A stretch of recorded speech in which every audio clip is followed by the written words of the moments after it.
The first thing we're going to do is we're going to disconnect the battery, and we're also going to see if maybe we can remove this without dropping the steering column, since I do have a tilt column. I am going to remove the steering wheel, make it a little bit easier. I have an IDIT steering column in here I'm going to have to protect to make sure I don't scratch pulling the instrument cluster out. I did leave, since I have a custom wiring harness in this, I did leave enough wire length so that I could pull the cluster out and not have to worry about pulling wires out. So we're going to go inside and show you a few things.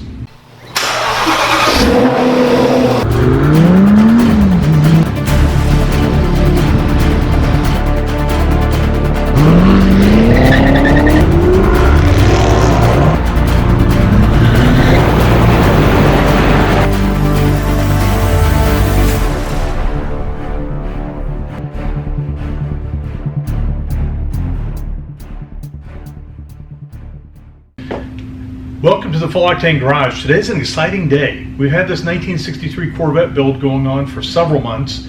We're just about finished, and then we realized that the instruments are problematic. I utilized the factory gauges, but I had them modernized, and I had stupid things like the needle for the oil pressure gauge fell off, the fuel gauge doesn't work, the tach doesn't work. So I am absolutely fed up with trying to make original gauges work in my 1963 Corvette Resto Mod. Has an LS motor, has a computer, all the modern stuff. So when I originally went down the road of modifying my existing gauges, Dakota Digital did not make an instrument set that even resembled a 1963 Corvette. Since then, they have come out with a set that does resemble a 1963 Corvette, and I just got mine. So it's very close. If you get up real close, you're going to tell it's not a 63 Corvette gauge set. It doesn't have the depth that the 63 does, but just glancing at it, perusing, you're going to think it's a 1963 Corvette instrument cluster. It has all of the modern technology. It's going to interface with all of my systems. I went ahead and did buy the module that plugs in the OBD-II sensor. So that means that I can plug this in the OBD-II, plug it into this, plug it into the instrument set, and the majority of my stuff's going to work. The speedometer is going to work, the oil pressure is going to work, the temperature is going to work, the tachometer is going to work. Really, the only thing that's not going to work is the fuel gauge. And maybe the battery. I don't know if the battery is a separate lead or not, but I believe that it's all going to take feed off of this. So a lot of this stuff that the kit came with, it did come with a bunch of sensor connections to figure out how to get oil pressure, how to get water temperature, and a gauge instrument cluster that would plug into a speedometer so that you could get all of the goodies. I don't think I'll be needing much of that. I will need to find a place to mount the control module, which is going to allow me to feed a couple of things like my fuel gauge as an example, and potentially my shift to tell what gear the automatic transmission's in. So it came with all the instructions. I haven't read them yet. I'm pretty excited to get into this. So we're going to shoot some video of us pulling the old instrument cluster out, finding a place to mount the new stuff, and actually showing you what this stuff looks like working. So let's get right to it. Okay, we've made a little bit of progress. We have actually dropped the steering column. It is going to be a requirement to drop the steering column. I have removed all the exterior mounting screws. I've also removed the wiper switch, the light switch. I did go ahead and mark the wires on the ignition switch and just unplug them. So now what we're going to do is pull the cluster out. Actually, before we do that, I'm putting a soft towel on my lap so that I can set it on it without scratching anything, because there are some wires in here that are still holding, and I want to mark these wires to what they are, make sure. So I know that the top one is fuel, so I'm going to go ahead and mark it fuel. Some of these wires I'll be using, some I won't.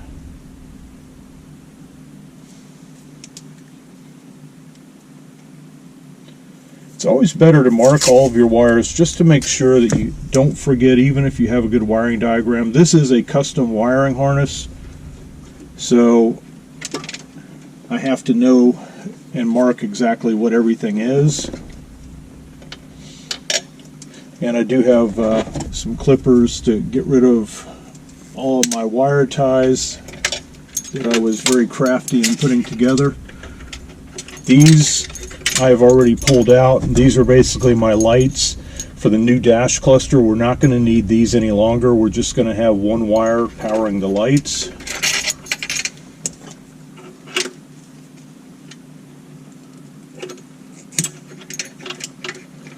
So we're going to be able to get rid of all of these.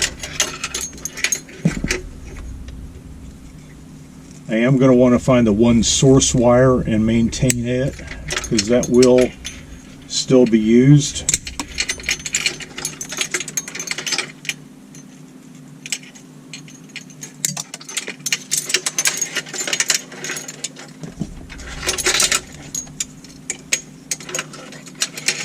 Since that's got a light on it, I'm not going to mark it, I'll know what it is. Okay, so that one's done.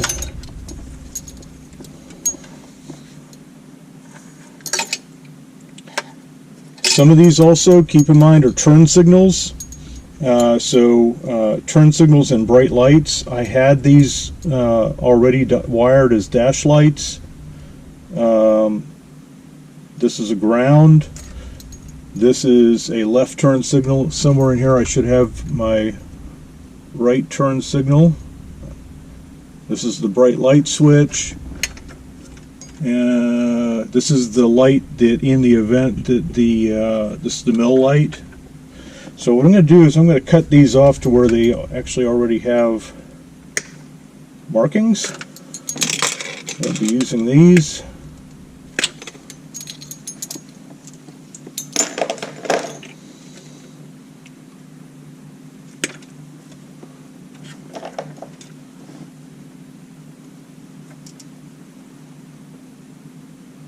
This is the 3B pink power. I can go ahead and clip this. I did put connectors on all these, so if I wanted to just unplug everything, I could have unplugged it. But since we're not going to be reusing a bunch of this stuff, that is my water temperature sender, which I'm not going to be reusing, so probably will pull that wire out of the harness.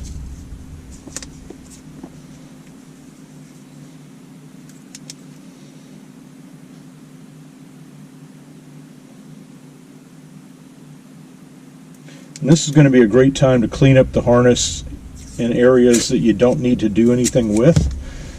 I am going to use the OBD-II connector, which is going to get my oil pressure, water temperature, tachometer, everything all in one. Okay, so that bottom one is going to be my oil pressure. Again, this is going to be another wire that I'm probably going to strip out.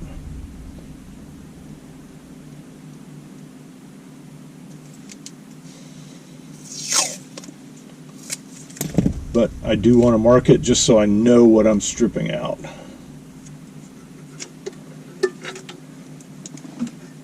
Okay, the cluster is now free. So we're going to take this over to the bench and remove all of these instruments that are not used any longer. Follow the process, put the new ones in, and then we're going to do some cleanup under the dash, and we'll do some video on what we're going to be doing under the dash. We got to find a home for the new control box. We have to figure out what real estate's available, how we're going to attach it, and also there is an additional rocker switch that we're going to have to figure out where we're going to mount. So we'll be back at you shortly. Let's go over the workbench. Okay, the process calls for removing the old cluster. And what we're going to do is remove all of these screws that are actually going to be 1/4 inch that hold the two side instruments and the main cluster in. We're going to save the screws. We're going to need those.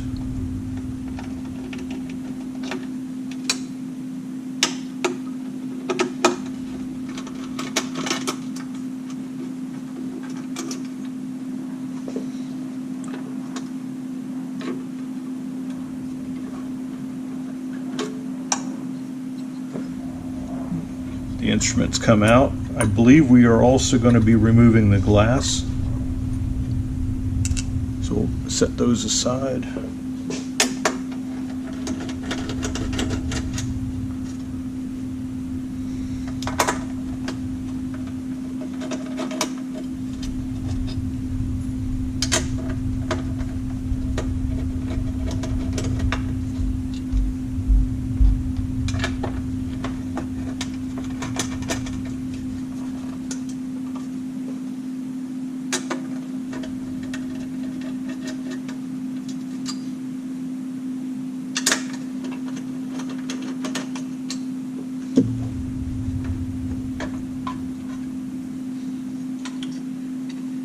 Okay, we'll hang on to these because they're going to be good for resale, hopefully.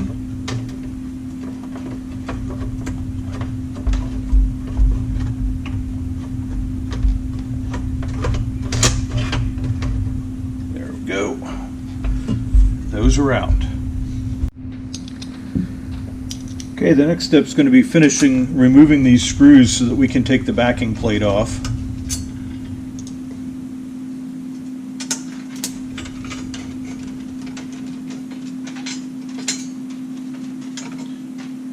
Once we have the backing plate off, we can get to the rest of these screws in here, hopefully with a socket, but if not, we're going to be doing it with a wrench. I think I got one more here.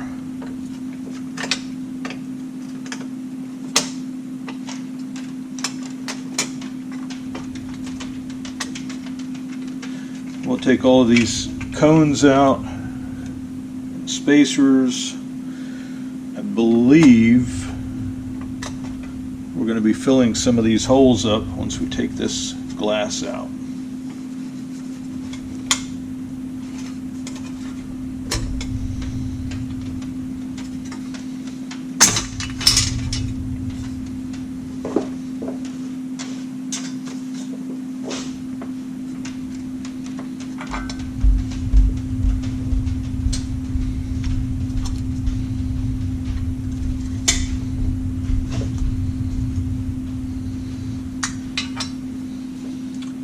Remove each one of these carefully, take all the little spacers out.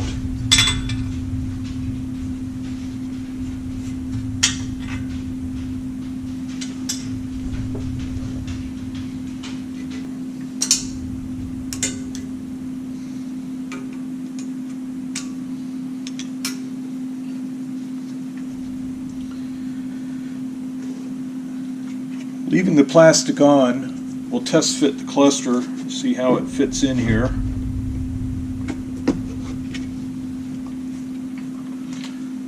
Looks pretty darn good. It's a good fit. So now what we're going to need to do is fill in all of the extra holes with the pieces that they have provided.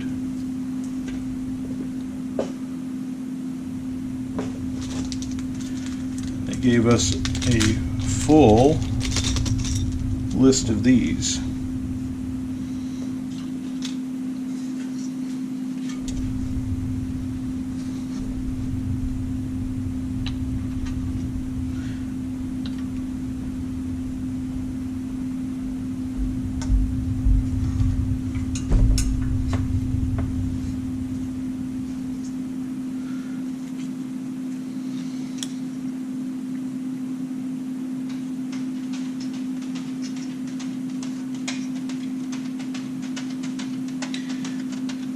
It looks like they want us to take this little plastic lens out here for the odometer or trip reading.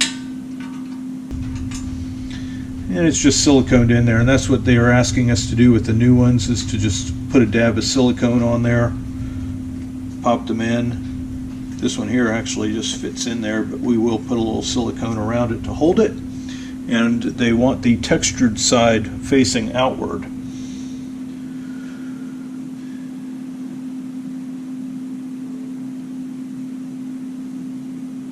It's pretty apparent what direction these are supposed to go in. Okay, what you're going to see is they have numbers on each one of these, and you want to have those numbers facing upward.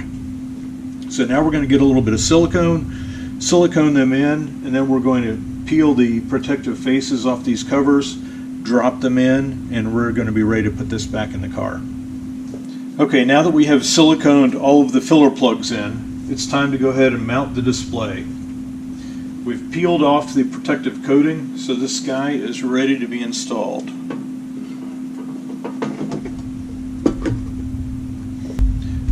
So we're going to put all the screws in, then we're going to take it over to the car, do a little test fit, see how everything looks. Okay, so now what we're going to do is we're going to take the wires and we're going to end up cutting them to the length that we need them to plug them in each of the particular places in this unit. So we have the right turn signal, left turn signal, high beam,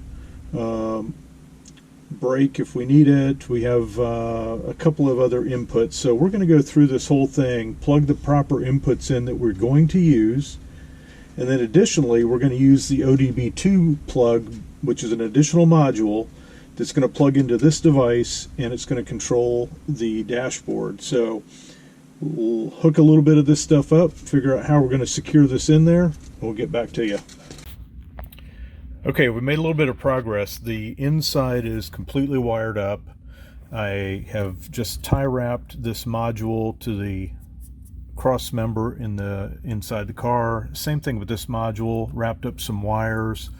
I will pull these wires down a little bit to get them out of the windshield wiper way. You want to make sure nothing's going to rub.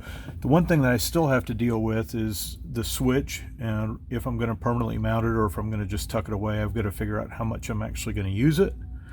And then we have the wire that plugs into the cluster, and that will have to be tie wrapped a little bit. But other than that, it's pretty clean. It looks like from this area, it's only going to take about 2 inches of depth, a lot less than it did before. So there's going to be a ton more space up here. So that's about all the inside takes. So now we got to get to putting the cluster together and then coming back and installing it. Okay, we're ready for the cluster to go back in. There's a couple things we have to do first. We have to plug in a couple of wires. So I am going to plug in the main cluster wire. You'll feel it snap in. I'm going to hook the alarm up. I'm not sure if I'm going to use the alarm yet, so we'll have to monitor that and see. But for now, we'll plug it in, and it plugs in the far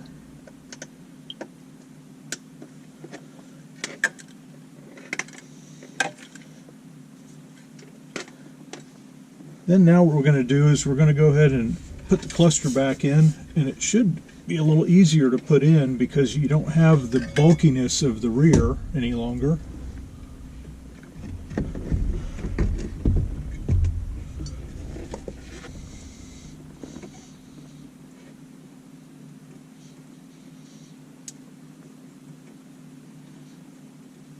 Alrighty, all of the wires are on.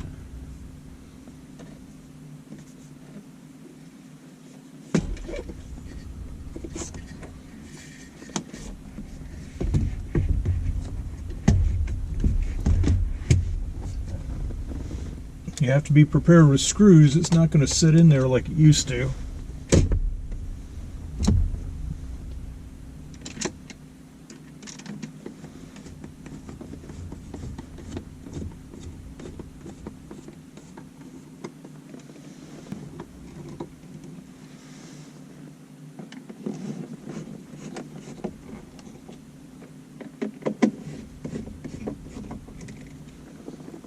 Okay, before we get too much further, I think what we're going to do is we're going to turn the power on. We're going to see what happens when the power comes on, make sure that everything seems to light up properly. And if it does, then we'll go to the next step of buttoning the rest of it up. Okay, the moment of truth. Ooh.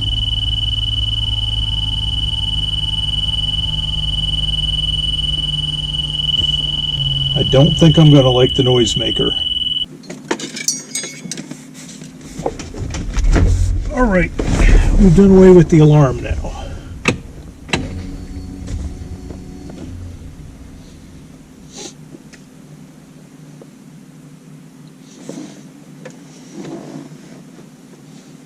Now we got to go through and figure out how to set everything up. Okay, the gauges are finally complete. They look absolutely stunning. You are absolutely going to love these if you put them in your car. Thanks for being with us at Full Octane Garage. Don't forget to like and subscribe. Come back often. And don't forget to tell your friends about all the cool content we got going on here at the Full Octane Garage.